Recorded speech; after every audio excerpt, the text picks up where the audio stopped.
met on a boat, and that was the beginning of the end. So actually, you know, I don't want to be left home alone, and Brian loves sailing. I read a book some 10 years ago, and the guy in there just pushed off in an old battered boat. But there's a few paragraphs in there which sum this up, you know, why you do this sort of thing.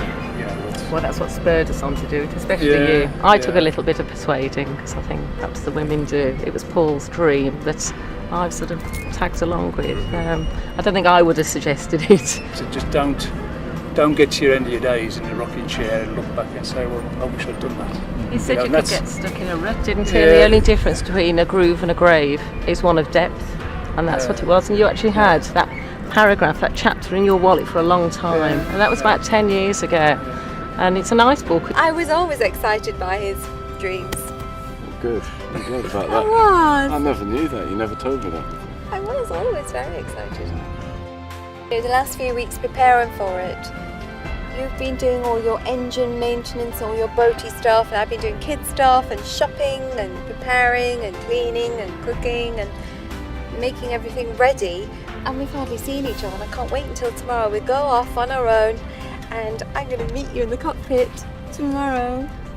I started sailing when I was about 8 years old. I had a very small boat, and then I was in the Merchant Navy, and every time you see a sailing boat go by, you look and say, wow, I'll do that one day.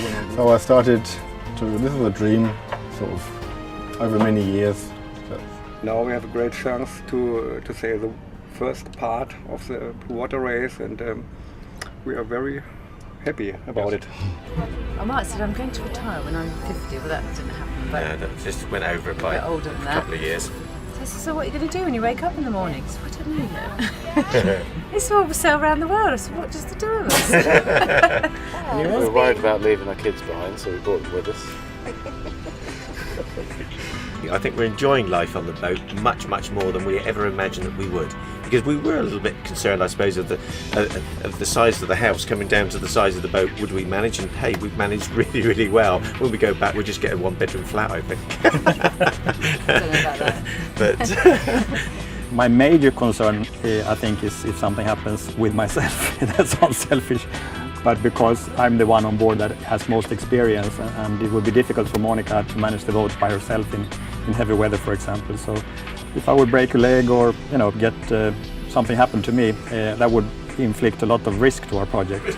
Well, I must say, I don't. The only real two worries that I have, nothing to do with relationships or the way we get on together, is losing one of my kids overboard, and we have problems with the boat. Delia's been a little nervous. She's been swimming lessons every Sunday for the last 6 months.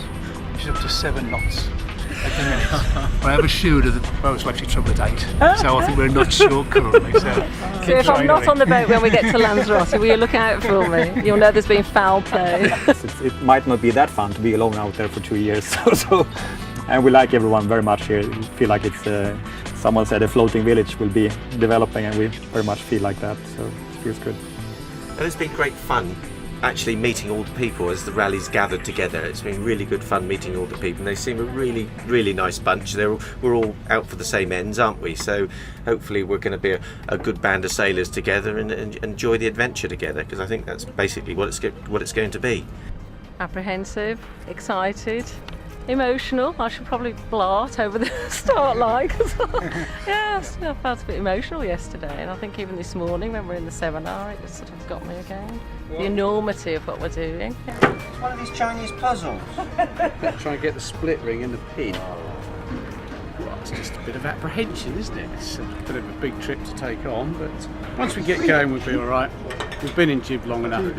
Flew in yesterday, and I just noticed this morning the nervousness around in the meeting. Did you feel the excited nervousness? It's 24 hours to go, and the weather forecast was there, and I think people were sad the forecast was quite calm, but also quite pleased that it was quite calm in some ways.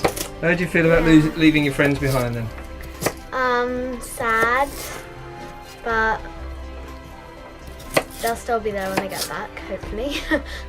Might look right. Yeah.